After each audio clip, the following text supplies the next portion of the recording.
ready to come out. This one was, or these two lines were 18 millimeter. I just used a wrench, snug it in there, and then slowly, half a turn until you get it out. And you gotta do what you gotta do. I'm gonna see if I could get it out without removing the brake booster. There's the two bolts. If I remove the brake booster, I can push it forward and I'll have like another 5 inches of room. I might have to, I don't see how I can tilt it this way and out.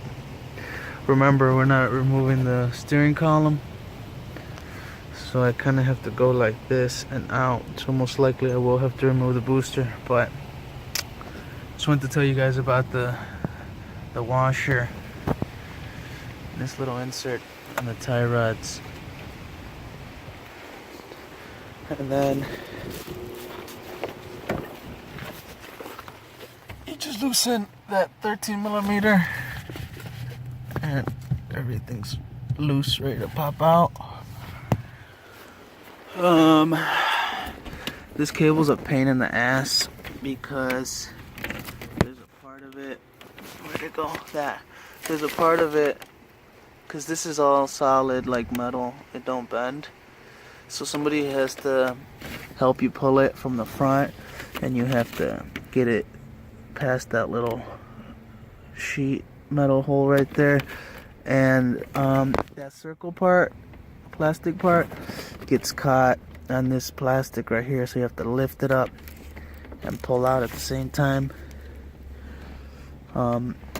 So that's ready to go. And it's ready to come out.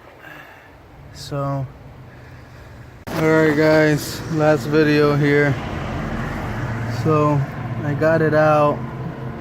You have to make sure you turn the column to the shape of that tube, and then you are gonna have to remove the brake booster, and you are gonna have to take off the wipers. Luckily the harness is underneath it, and it's 1, 2, 3 10 millimeter, and then it's got a 10 millimeter nut right here, but here it is. See, the motor and everything's all attached. So yeah, just pop the 10 millimeter screws. Then you make sure your throttle cable and your other cable are out of the way.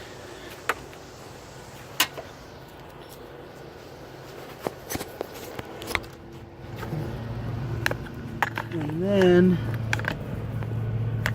you should be able to just pull that fucking thing out. You gotta play with it. It's a tight fit, but there it is.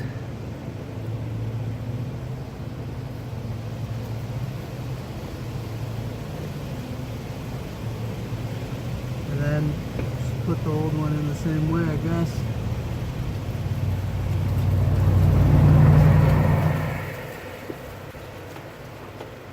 But you will have to remove the wiper arms and motor, and just lift the brake booster out of the way. But I don't like the way the hoses are flexed, so I'm gonna put them back in. I don't want to damage them. Looked at it, I thought it was gonna be pretty simple. It's only got two 15 millimeter bolts on each side, but in order to get the whole thing out, you have to pull it out this way. You have to remove your brake booster. It's got two 10 millimeter nuts. You also have to remove your wiper arms the motor and the little housing, it's all one piece. So don't worry about taking the motor and the wiper arms off. It's 1, 2, 3 10mm bolts and then a 10mm nut right here, and the whole thing just comes out. The harness is hooked up underneath. You could take it off once you pull it up. Other than that, you gotta loosen these two 18mm lines. You gotta take the intake, this little plastic part right here, and the intake off. You don't have to take off the plenum. If you want to, you can, but you don't. You will have to take off your heater core lines.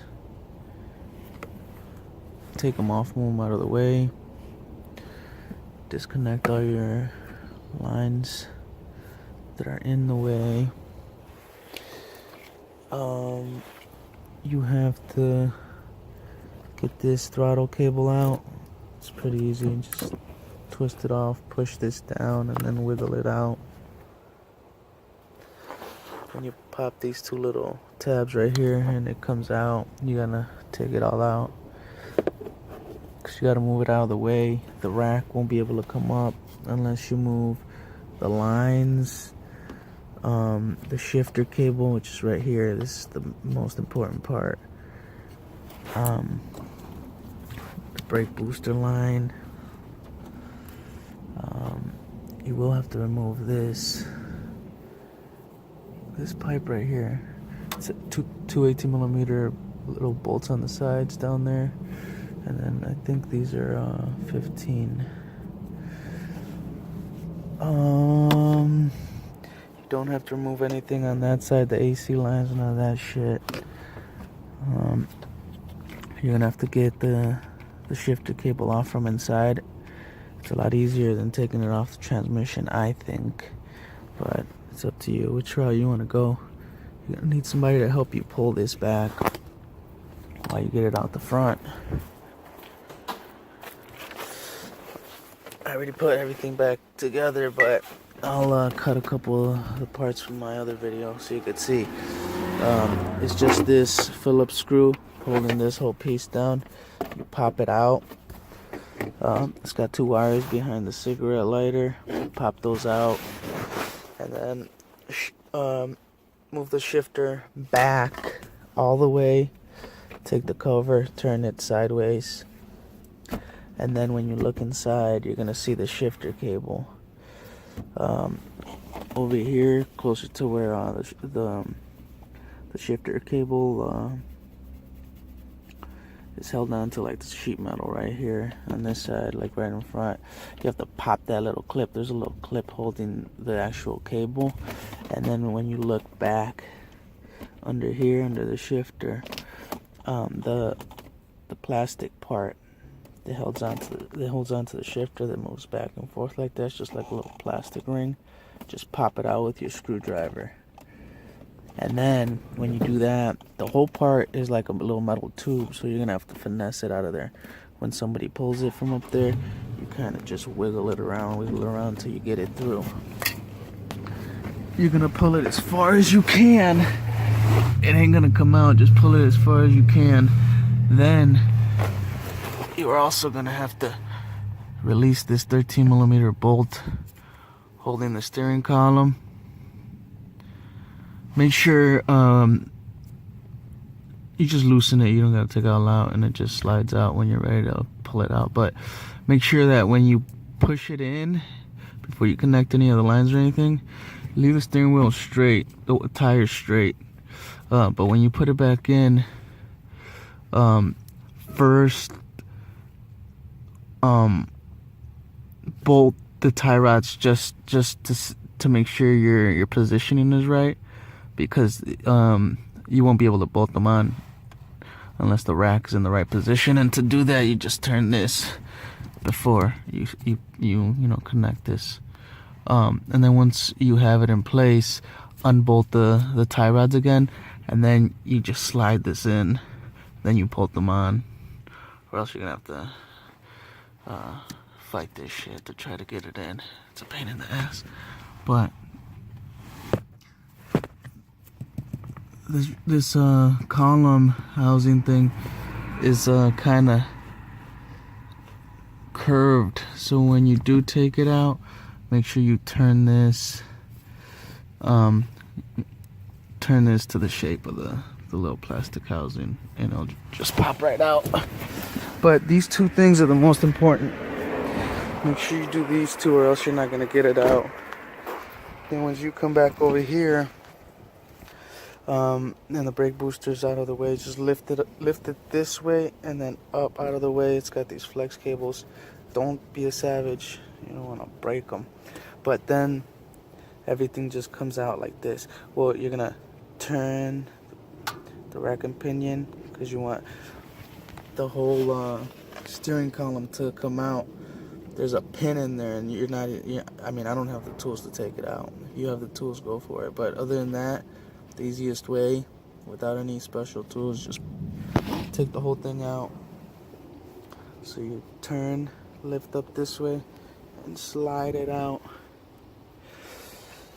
And that's it. On that side, right next to the 215 millimeter, it's got 4 13 millimeter nuts. Don't even touch those. Those just hold this bracket onto the actual rack and pinion. And that's pretty much it. I mean, I know it would have been better to see the whole process, but fucking videos came out all shitty. So I'm gonna try to just add as many parts of the videos I can. But yeah, shifter cable, main thing, because you have to pull it out and out of the way, or else the rack and pinion, there's no way the rack and pinion is going to come out because the shifter cable is like looped over it. So that's the main one, the shifter cable, and loosening the steering column under the dash. And that's it. It's fixed. We ain't got no leaks. I already started it. I already got the bubbles out. Just fill it up, leave the top off, and then just turn the steering wheel back and forth until you don't see any bubbles. And that's it. That's all you gotta do, and you're good to go. Hopefully this helps somebody. The part cost me $60. Brand new, it was $250. This is a 96 fucking Eagle Vision. I'm not trying to put any more money into it, so if you're trying to do it yourself, go for it. Alright guys.